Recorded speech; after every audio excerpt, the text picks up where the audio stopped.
If you grow garlic, you've got to learn about this new pest. It's called the leek moth, and it attacks garlic, leeks, and onion. You'll probably first notice it because it makes holes in the leaves, and it leaves frass behind. Frass is just insect poop. In a heavy infestation, it can get into the bulbs themselves and destroy your crop. It is a new pest, but it's spreading like wildfire, and around here, everybody's finding it, so you better learn about it. Before I get into this actual pest, I want to discuss pests in a general way. Gardeners are too quick to grab something from the kitchen and start spraying. Even if you're spraying a commercial pesticide, everybody wants to spray. Before you do that, stop and go through this 3-point checklist. Identify the pest. Never spray anything unless you know what the pest is. Then learn about the pest. What is its life cycle? If you don't understand that, you won't know when to spray. And third, once you understand the pest, you know how it lives, you know how to control it, ask yourself an important question. Do I have to control this pest? Most pests in the garden can just be left alone. You can learn to live with it. Unfortunately, the leek moth, which we're talking about here, can be pretty nasty and you might want to control it. So let's start by learning about the pest. Leek moths cause significant damage to garlic crops, resulting in visible harm that can impact your harvest. They attack both hardneck and softneck garlic. Understanding how to identify these pests is crucial for timely intervention and effective control. Let's get into the physical characteristics of leek moth adults, eggs, larvae, as well as the telltale signs of infestation you should watch out for. The physical characteristics. Leek moth adults are small, only 1/4 inch or 6 millimeters long. They have brown wings with a recognizable white diamond on their back, but you will rarely see one because they're nocturnal. The eggs are even smaller, oval-shaped, and are usually laid on the underside of garlic leaves.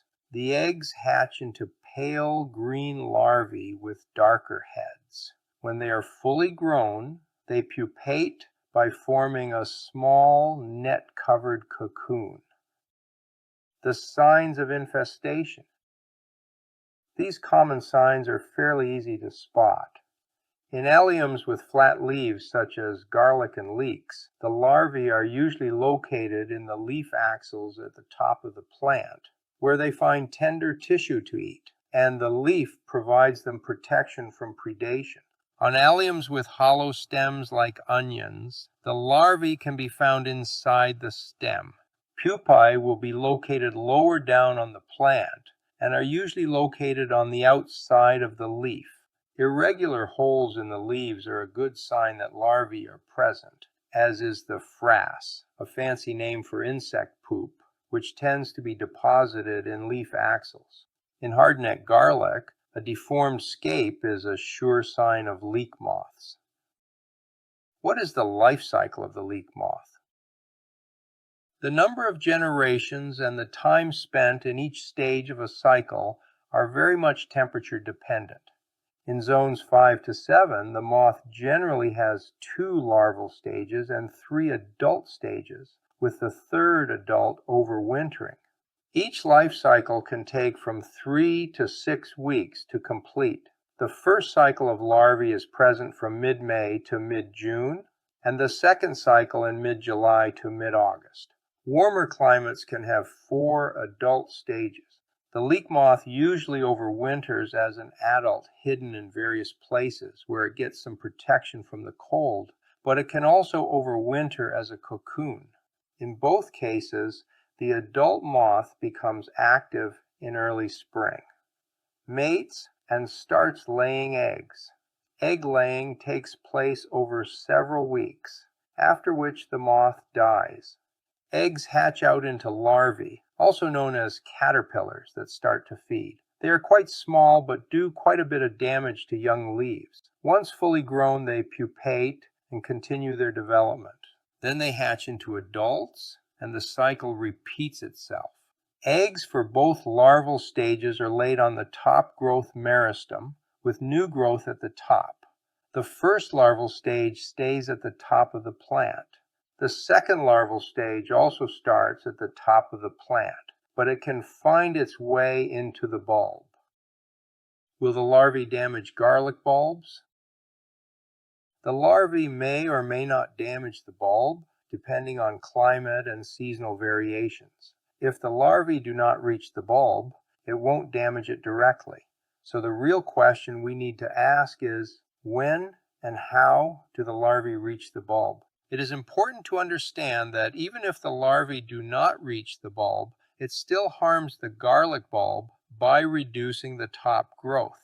This reduces photosynthesis and in turn results in smaller bulbs. The first larval generation does not try to travel down to the bulb, preferring instead to munch on the tender new growth at the tip of the plant. The second generation also stays at the top until the plant starts to die back. It is then forced to feed on the tender tissue inside the stem, eventually eating its way to the bulb. What determines how far down the stem the larvae get? The answer is the time of year and the weather. Garlic is normally harvested from mid-July to early August in Zone 5. If eggs are laid near harvest time, the larvae don't have enough time to reach the bulb before harvest.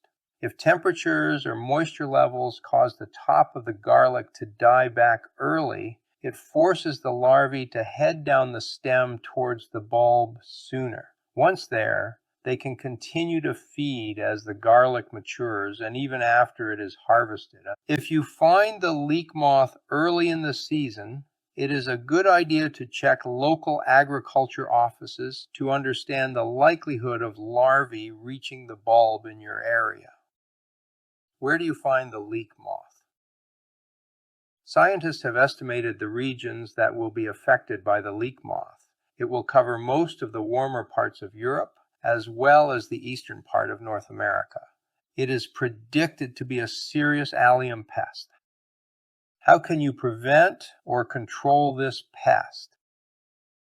Leek moth infestations can be controlled and almost eliminated. The key to success is to understand the life cycle and to apply controls at the appropriate time. For example, there is no point in spraying when the larvae are not actively feeding.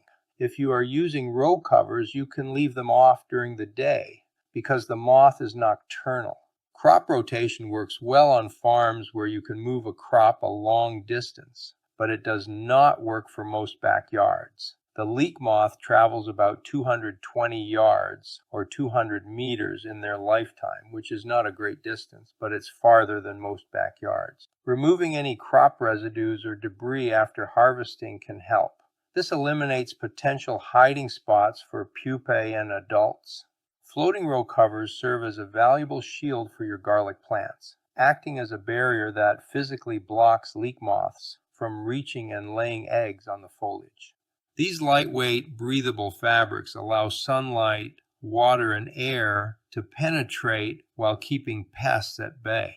Draping row covers over garlic creates a protective enclosure that maintains a favorable environment for plant growth while deterring unwanted insect visitors. To maximize the efficacy of row covers, proper timing and application are crucial. It's recommended to install row covers early in the growing season, ideally before leek moth activity starts. Secure the covers firmly to the ground to prevent pests from finding entry points and ensure a snug fit that minimizes gaps or openings. Row covers can be removed during the day while you are working on the crop, but should be replaced overnight. They can also be removed between growth cycles once you are sure the moth is not actively laying eggs. Monitoring traps are used in agriculture to get the timing right, but in the backyard, you will have to use the calendar and your own experience. Agriculture has access to systemic insecticides that are very effective, but these may not be available to homeowners. BTK, which is Bacillus thuringiensis variety Kerstaki, offers a natural and environmentally friendly solution for managing leek moth population. BTK is a microbe-produced protein that targets lepidopteran pests, also known as moths, while remaining safe for other insects, animals, and humans. It disrupts the pest's digestive system, leading to their demise without harming the plant or ecosystem. To be effective, the larvae must consume the BTK. Therefore, it's important to spray it during the larval stage and to spray the part of the leaves where the larvae feed. There is no benefit in spraying the lower part of a garlic plant because the larvae are at the top. BTK will also not harm the cocoons because they are not feeding. This solution is also not effective for alliums such as onions that have hollow stems. In such cases, the larvae live inside the stem, and a non-systemic spray won't penetrate the stem. A common belief is that BTK contains the actual bacteria, but that is a myth. How effective is BTK? Several synthetic chemicals and biological chemicals have been tested on leeks to see how effective they are. The synthetics are very effective, showing mortality rates in the 80% to 90% range. Of the biological agents, spinosad worked fairly well, with mortalities around 70%. Neither neem nor BTK was very effective, with both having mortality rates of about 12%. Although many online sources recommend BTK, it is not a great solution. Keep in mind that leeks and garlic have flat leaves, and the larvae live mostly on the outside of the leaf, giving good exposure to products like BTK. On onions, the pest lives inside the hollow stem, and therefore agents like BTK are even less effective. So what should gardeners do when they find this pest? I've been growing garlic for 40 plus years, and I never seen the pest until last year. But a lot of people in my area are now finding it, and I think it's going to be here for a long time. Learn to identify it, and then learn to control it. I think gardeners should use row covers. They work quite well for this pest. Now, if you prefer a spray, you can go with BTK, which is very safe, or spinosad, which is also quite safe. But row covers may be more effective. Learn how to grow garlic properly. Healthy growing garlic is better able to fend off this pest. In order for you to do that, don't make these mistakes here. And if you want to know about other garlic pests, have a look at this video here about garlic nematode. Happy gardening.